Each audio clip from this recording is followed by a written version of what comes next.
Are those things even hands, old-timer? Or just a couple of rusty tools you forgot to put away? The voice, sharp with the arrogant confidence of youth, cut through the low hum of the base motor pool. Private First Class Miller leaned against the frame of a Humvee, a smirk plastered on his face. His two friends, Jones and Davis, snickered behind him, their postures a lazy mirror of their leaders. The old man they were addressing didn't flinch. Arthur Peterson, his back to them, continued to methodically tighten a bolt deep within the vehicle's engine bay. His hands, the subject of their ridicule, were a roadmap of a long life. The knuckles were swollen, the skin cross-hatched with 1,000 tiny scars, silver against the weathered bronze of his skin. Grease was permanently etched into the lines of his palms, a testament to decades spent coaxing life back into stubborn machines. He moved with a slow, deliberate grace that the young soldiers mistook for frailty. "Hey, I'm talking to you, Pop," Miller pressed, his voice louder now. The sergeant said this vehicle needed a diagnostic. He didn't say anything about calling in an exhibit from the Natural History Museum. More laughter. A few other soldiers and civilian mechanics nearby paused their work, their eyes darting nervously between the belligerent privates and the silent old man. It was an uncomfortable spectacle, like watching someone tease a sleeping lion. Most of them knew Arthur, or at least knew of him. He was a fixture in the motor pool, a quiet man who kept to himself and possessed an almost magical ability to diagnose an engine's ailment just by listening to it idle. He was reliable, he was kind, and he was currently the target of 3 bored soldiers looking to feel big. Arthur finished with the bolt and slowly withdrew his hand.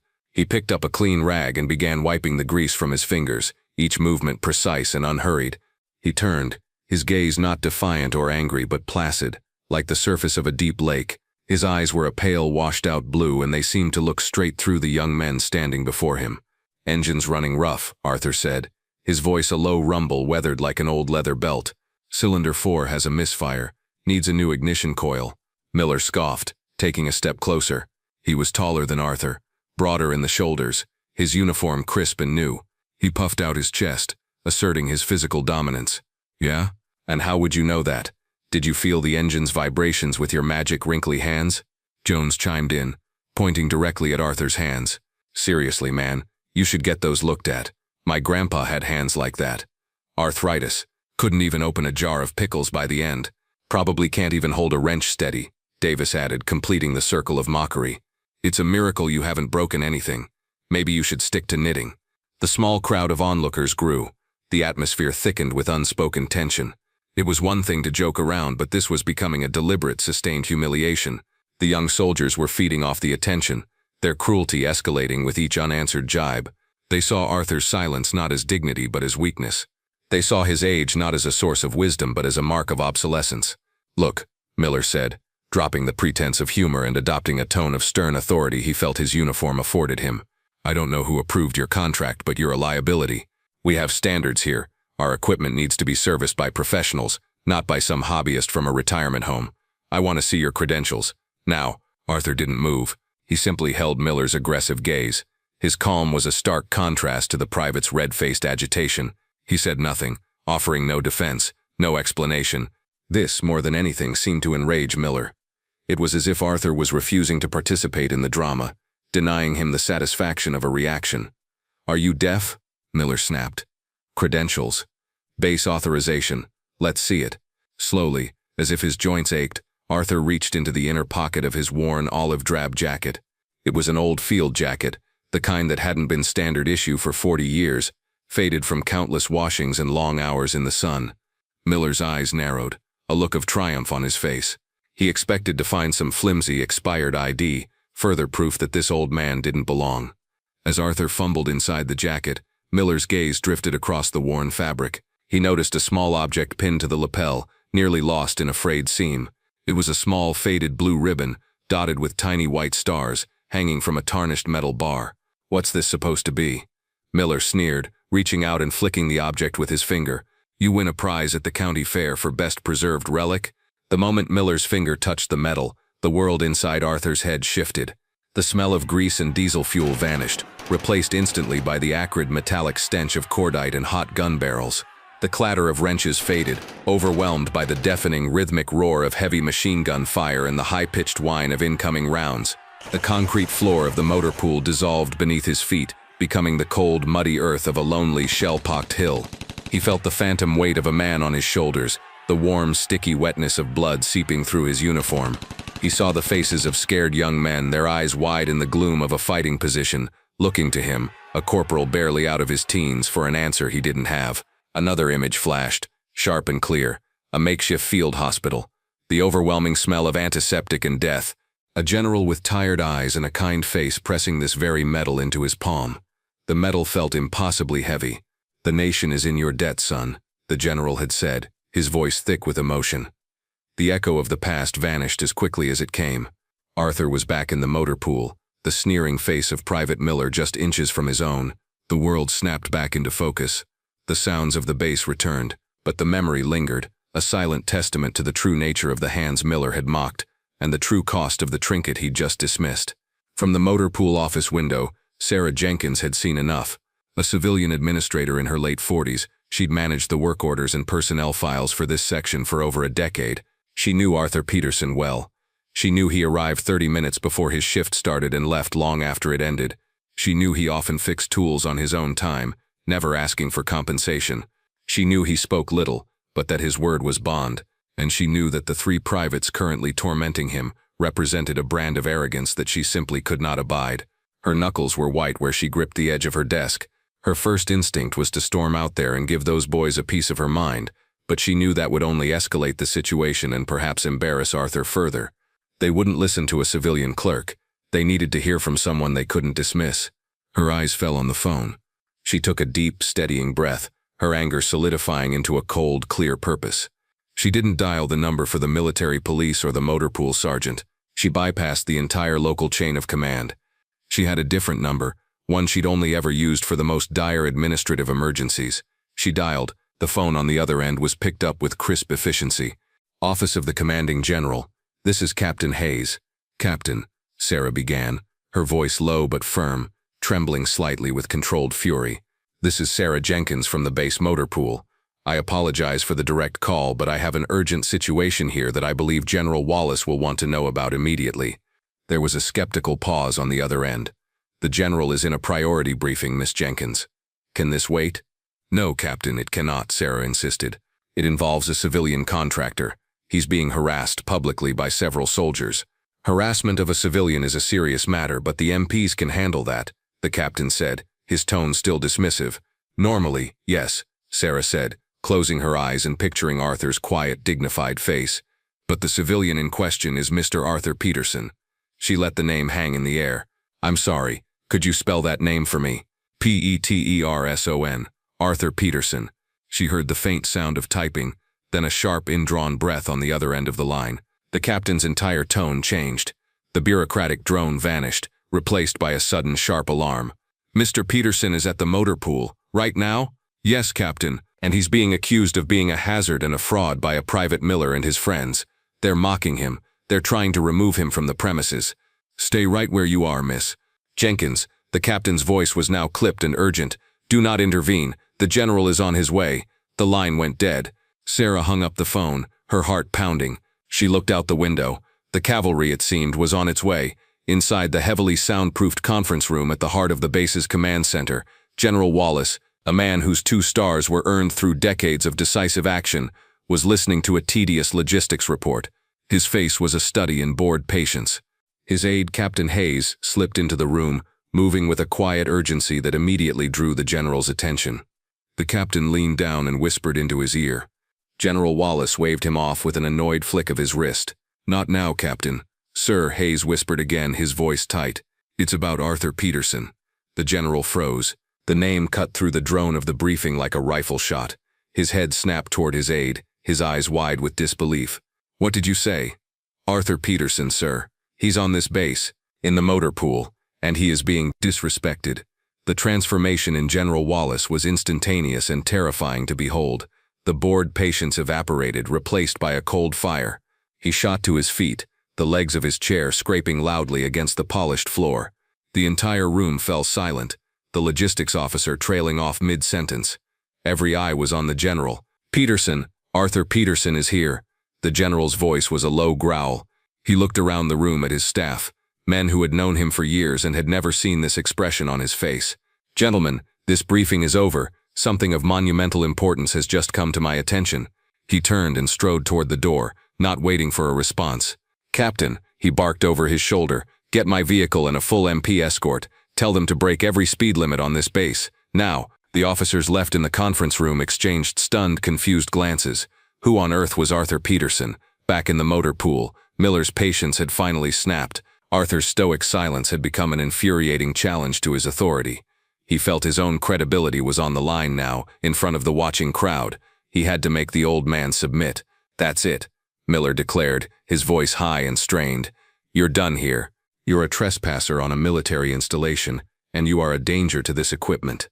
He took a step forward, and in a shocking breach of conduct, grabbed Arthur's upper arm. The fabric of the old jacket bunched in his fist. "I'm taking you to the Provost Marshal's office myself. Maybe a night in the stockade will teach you some respect for this uniform." It was the ultimate overreach, the final, unforgivable act. He was putting his hands on the old man, trying to physically drag him away. Arthur didn't fight back. He didn't struggle. He simply let his arm go limp in Miller's grasp. For the first time, a flicker of emotion crossed his face. Not anger, not fear, but a deep, profound sadness. It was the look of a man who had seen the very worst of humanity and was disappointed but not surprised to see its petty echoes here, in a place of peace. It was at that exact moment that the sound arrived. A high, piercing siren, not the familiar whoop-whoop of a base patrol car, but the urgent, continuous wail of a command escort. Heads turned, tires screeched on the pavement just outside the motor pool's wide bay doors. A gleaming black staff car, flags mounted on its front fenders, fishtailed to a halt.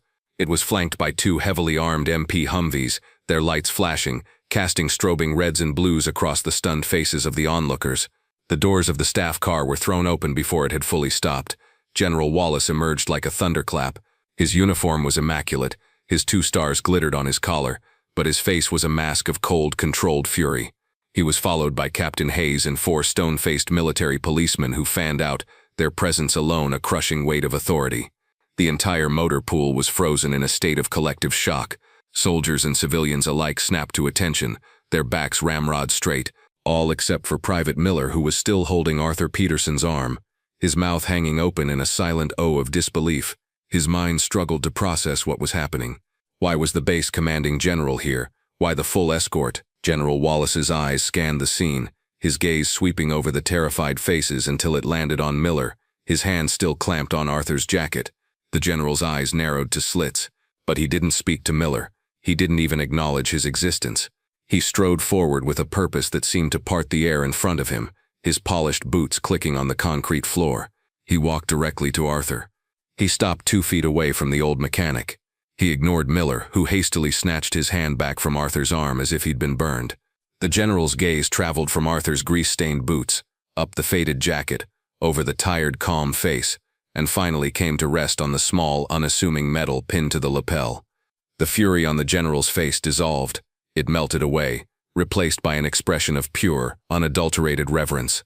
In the dead, echoing silence of the motor pool, General Wallace's body snapped to the rigid, perfect posture of attention. He raised his right hand, swift and sharp, and delivered the most profound salute of his long and decorated career.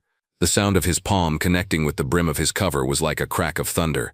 Mr. Peterson," General Wallace's voice boomed, thick with an emotion no one present had ever heard from him. "It is an absolute honor to have you on my base, sir." He held the salute, his eyes locked on Arthur's. The silence stretched, thick and heavy. Every person in that motor pool held their breath. Miller and his friends looked as if they might faint. Slowly, with the weariness of ages, Arthur Peterson gave a small, almost imperceptible nod. General Wallace lowered his hand, but he did not relax his posture.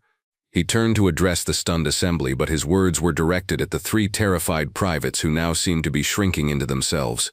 "Do you know who this is?" The general's voice was low, but it carried to every corner of the large space.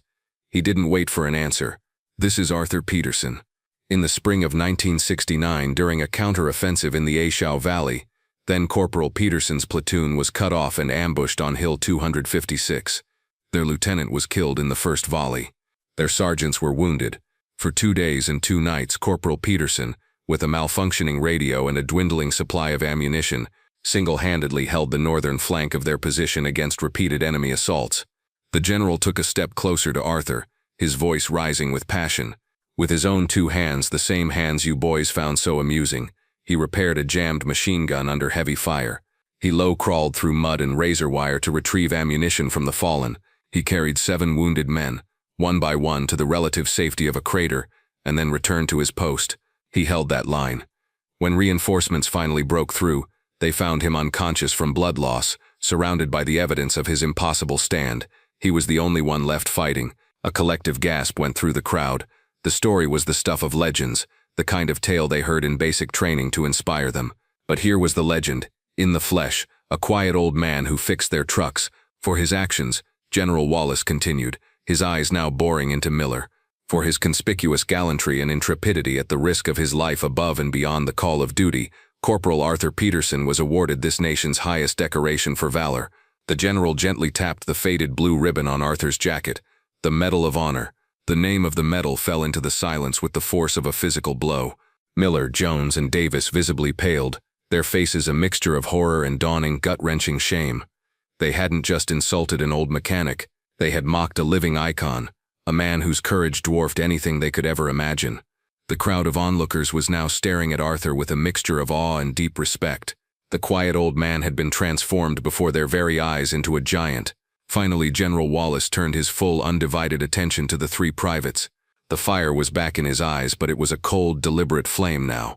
He didn't raise his voice. He didn't need to. The quiet intensity of his words was more devastating than any shout could ever be. Private Miller, Private Jones, Private Davis, he said, the names dropping like stones. You are a disgrace, not just to the uniform you wear, but to the very idea of what that uniform is supposed to represent. You stand in the presence of a man who defines the words valor and sacrifice, and you saw nothing but a target for your cheap, pathetic jokes. You looked at a hero and saw only an old man. You looked at his scars and saw only weakness. Your failure today is not one of discipline but of character. It is a failure of spirit. He let the words hang in the air. Your time as combat arms soldiers is over. Your NCOs will be informed that you are to be reassigned. Your new duties will involve mops, brooms, and a great deal of time for quiet contemplation on the subjects of humility and respect. You will learn. He then turned back to Arthur, his expression softening once more. Mr. Peterson, sir, on behalf of every soldier on this post, I offer my deepest, most sincere apology.